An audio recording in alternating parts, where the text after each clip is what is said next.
Christians do not need to believe. If you're a Christian, you do not have to believe that all other religions are simply wrong all through. If you are an atheist, you do have to believe that the main point in all the religions of the whole world is simply one huge mistake. If you're a Christian, you are free to think that all those religions, even the queerest ones, contain at least some hint of the truth. When I was an atheist, I had to try to persuade myself the most of the human race have always been wrong about the question what mattered to them most. When I became a Christian, I was able to make a more liberal view. But of course, being a Christian doesn't mean thinking that Christianity differs from other religions. Christianity is right and they are wrong. As in arithmetic, there is only one right answer to a sum, and all other answers are wrong. But some of the wrong answers are much nearer being right than others. The first big division of humanity is into the majority who believe in some kind of God or gods, and the minority who do not. On this point, Christianity lines up with the majority, lines up with ancient Greeks and Romans, modern savages, Stoics, Platonists, Hindus, Mohammedans, etc., against modern Western European materialists. Now I go on to the next big division. People who all believe in God can be divided according to the sort of God they believe in. There are two very different ideas on this subject. One of them is the idea that he is beyond good and evil. We humans call one thing good and another thing bad, but according to some people, that this is merely our human point of view. These people would say that the wiser you become, the less you would want to call anything good or bad, and the more clearly you would see that everything is good in one way and bad in another, and that nothing could have been different.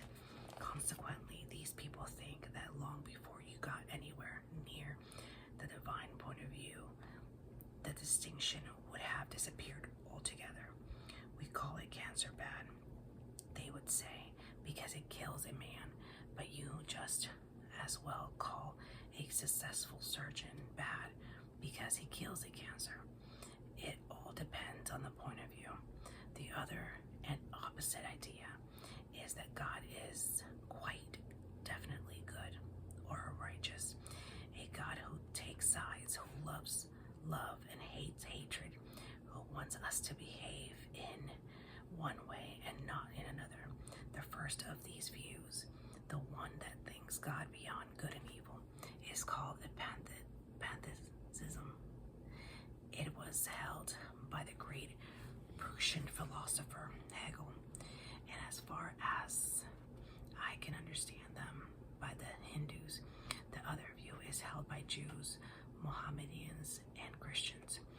And with this big difference between pantheism and the Christian idea of God, there usually goes another. Pantheists usually believe that God, so to speak, imitates the universe. As you animate your body, that the universe almost is good. It is God, so that if it did not exist, he would not exist either, and anything you find in the universe is part of God. The Christian idea is quite different. They think God invented and made the universe, like a man making a picture or composing a tune. A painter is not a picture, and he does not die and his picture is destroyed. You may say he's put a lot of himself into it, but you only mean that all its beauty and interests has come out of his head. His skill is not in the picture in the same way that it is in his head or even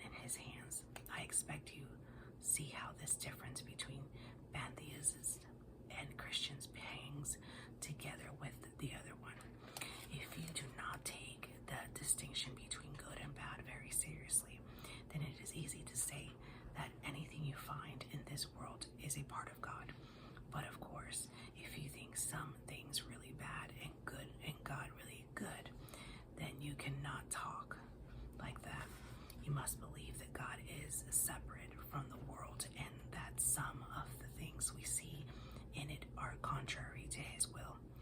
Confronted with a cancer or a slum, the pantheist can say, if you could only see it from the divine point of view, you would realize that this also is God. The Christian replies, don't talk damned nonsense, for Christianity is a fighting religion.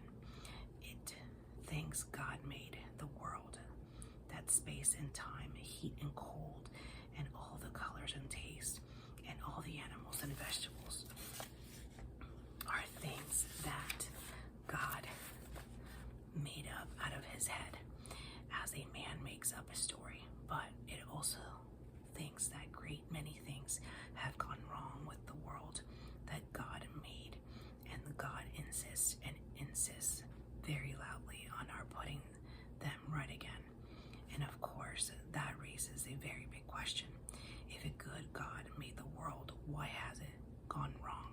And for many years, I simply refused to listen to the Christian answer to this question, because I kept on feeling whatever you say and however clever your argument are, isn't it much simpler and easier to say that the world was not made by any intelligent power? Aren't all your arguments simply a complicated attempt to avoid the obvious? But then that threw me back into another difficulty. My argument against God was that the universe seemed so cruel and unjust. But how had I got this idea of just and unjust? A man does not call a line crooked unless he has some idea of a straight line. What was I comparing this universe with when I called it unjust? If the whole show was bad and senseless from A to Z, so to speak, why did I, who was supposed to be part of the show, find myself in such a violent reaction against it? A man feels wet when he falls into water because man is not a water animal. A fish would not feel wet. Of course, I could have given up my idea of justice by saying it was nothing but a private idea of my own. But if I did that, then my argument against God collapsed too, for the argument depended on saying that the world was really unjust, not simply that it did not happen to please my fancies. Thus, in the very act of trying to prove that God did not exist, in other words, that the whole of reality was senseless, I found I was forced to assume that one part of reality, namely my idea of justice, was full of sense. Consequently, atheism turns out to be too simple. If the whole universe has no meaning, we should never have found out that it has no meaning. Just as if there were no light in the universe and therefore no creatures with eyes, we should never know it was dark. Dark would be a word without meaning. Okay, that's the end of chapter 1. Second chapter, it's called The Invasion. Very well then, atheism is too simple, and I will tell you another view that is also too simple. It is the view I call Christianity in water, the view which simply says there is a good God in heaven and everything is all right, leaving out all the difficult and terrible doctrines about sin and hell and the devil and the redemption. Both are boys' philosophies. It is no good asking for a simple religion. After all, real things are not simple. They look simple, but they're not. The table I'm sitting at looks simple, but ask scientists to tell you what it is really made of. All about the atoms and how the light waves rebound from them and hit my eye, and what they do to the optic nerve and what it does to my brain. And of course, you find that what we call seeing a table lands you in a mysteries of and complications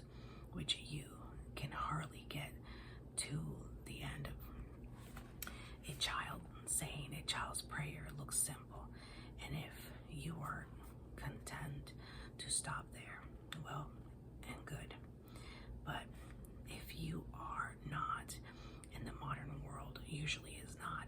If you want to go on and ask what is really happening, then you must be prepared for something difficult. If we ask for something more than simplicity, it is silly then to complain that the something more is not simple. Very often, however, this silly procedure is adopted by people who are not silly, but who consciously or unconsciously want to destroy Christianity. Such people put up a version of Christianity suitable for a child of 6 and make that the object of their attack. When you try to explain the Christian doctrine as it is really held by an instructed adult, then they complain that you are making their heads turn around and that it is all too complicated, and that if there really were a God, they are sure he would have made religion simple because simplicity is so beautiful, etc. You must be on your guard against these people, for they will change their ground every minute and only waste your time. Notice too their idea of God making religion simple, as if religion were something God invented and not his statement to us of certain quite alterable facts about his own nature.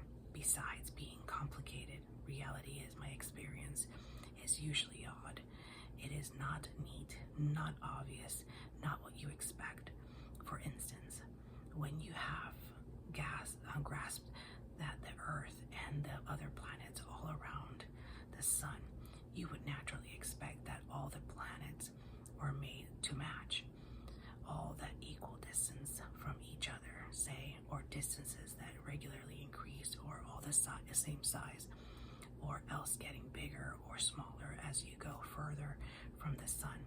In fact, you find no rhyme or reason that we can see about either sizes or distances, and some of them have one moon, one has 4, one has 2, some have none, and one has a ring. Reality, in fact, is usually something you could not have guessed. That is one of the reasons I believe Christianity. It is a religion you could not have guessed if it offered us just the kind of universe we had always expected. I should feel we were making it up, but in fact, it is not the sort of thing anyone would have made up. It has just that queer twist about it that real things have. So let us leave behind all these boys' philosophies, these oversimple answers. The problem is not simple, and the answer is not going to be simple either. What is the problem? A universe that contains much that is obviously bad and apparently meaningless, but containing creatures like ourselves who know that it is bad and meaningless. There are only 2 views that face all the facts. One is a Christian view, that this is a good world that has gone wrong, but still retains the memory of what it ought to have been. The other is the view called dualism. Dualism means the belief that there are 2 equal and independent powers at the back of everything, one of them good and the other bad, and that the universe is the battlefield in which they fight out an endless war. I personally think, next to Christianity, dualism is the manliest and most sensible creed on the market, but it has to catch in it the 2 powers of spirits of our God, the good one and the bad one, are supposed to be quite independent. They both existed from all eternity. Neither of them made the other. Neither of them has any more right than the other to call itself God. Each presumably thinks it is good and thinks the other bad. One of them likes hatred and cruelty, the other likes love and mercy, and each backs its own view. Now, what do we mean when we call one of them good power and the other the bad power. Either we are merely saying that we happen to prefer the one to the other, like preferring beer and or to cider, or else we are saying that whatever the two powers think about it, and whichever we humans at the moment happen to like, one of them is actually wrong, actually mistaken, it regarding itself as good. Now, if we mean merely that we happen to prefer the first, then we must give up talking about good and evil at all. For good means that on what you ought to prefer, quite regardless of what you happen to like at any given moment. If you being good meant simply joining the side you happen to fancy for no real reason, then good would not deserve to be called good. So we must mean that one of the two powers is actually wrong and the other actually right. But the moment you say that you are putting into the universe a third thing in addition to the two powers, some law or standard or rule of good, which one of the powers conforms to and the other fails to conform to. But since the two powers are judged by this standard, then this standard, or the being who made his standard, is farther back and higher up than either of them, and he will be the real God. In fact, what we meant by calling them good and bad turns out to be that one of them is in a right relation to the real ultimate God, and the other in a wrong relation to him. The same point can be made in a different way. If dualism is true, then the bad power must be a being who likes badness for its own sake. But in reality, we have no experience of anyone liking badness just because it is bad. The nearest we can get to it, it is in cruelty. But in real life, people are cruel for one of two reasons. Either because they are sadists, that is because they have a sexual perversion, which makes cruelty a cause of sensual pleasure to them, or else for the sake of something they are going to get out of it, money or power or safety. But pleasure, money, power, and safety are all, as far as they go, good things. The badness consists in pursuing them by the wrong method, or in the wrong way, or too much. I do not mean, of course, that the people who do this are not desperately wicked. I do mean that the wickedness, when you examine it, turns out to be the pursuit of some good in the wrong way. You can be good for the mere sake of goodness.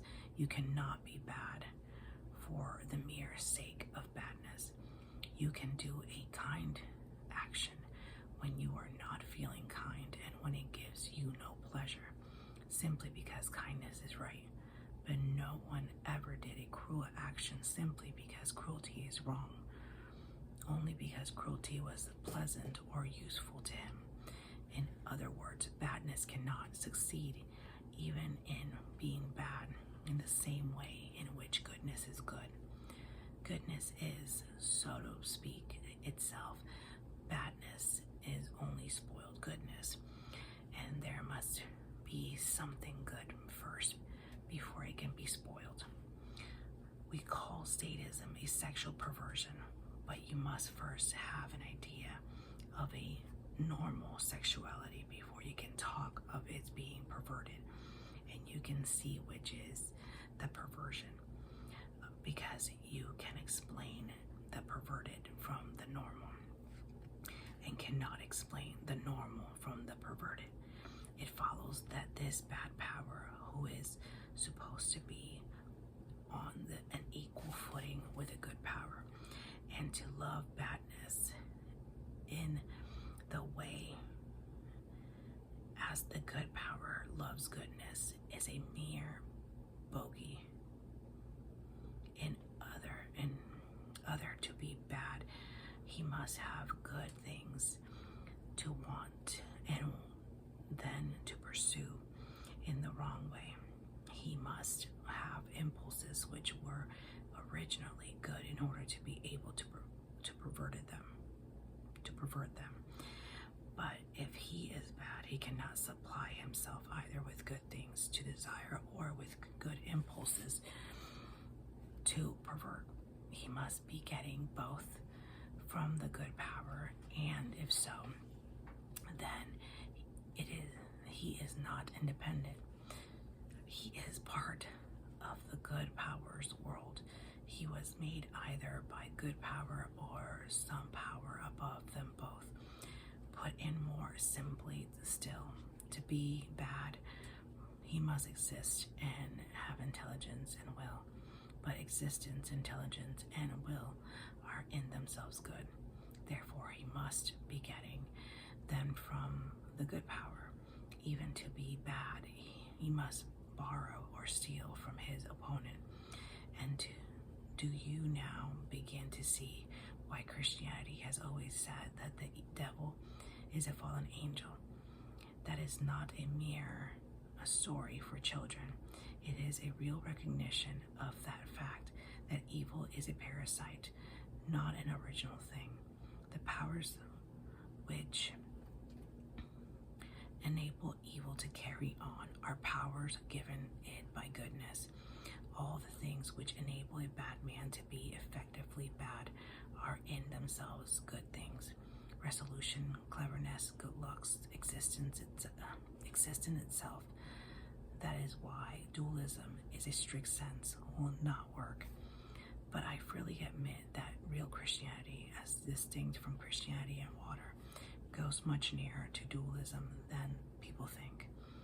One of the things that surprised me when I first read the New Testament seriously was that it talks so much about the dark power in the universe and a mighty evil spirit who was held to be the power behind death and disease and sin. The difference is that Christianity thinks this dark power was created by God and was good when he was created and went wrong. Christianity agrees with dualism that this universe is at war, but it does not think this is a war between independent powers. It thinks it is a civil war, a rebellion, and that we are living a part of the universe occupied by the rebel.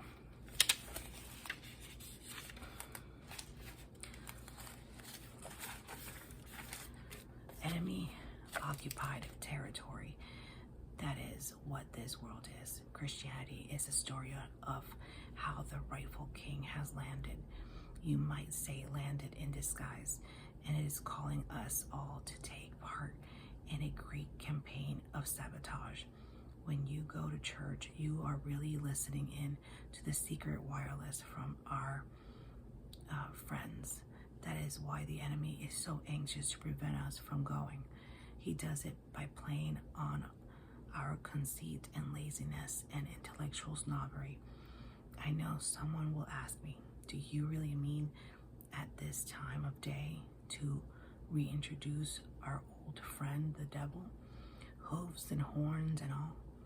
Well, what the time of days has to do with it, I do not know, and I am not particular about the hooves and horns, but in other respects, my answer is yes, I do. I do not claim to know anything about his personal appearance. If anybody really wants to know him better, I would say to that person, don't worry. If you really want to, you will. Whether you like it when you do is another question.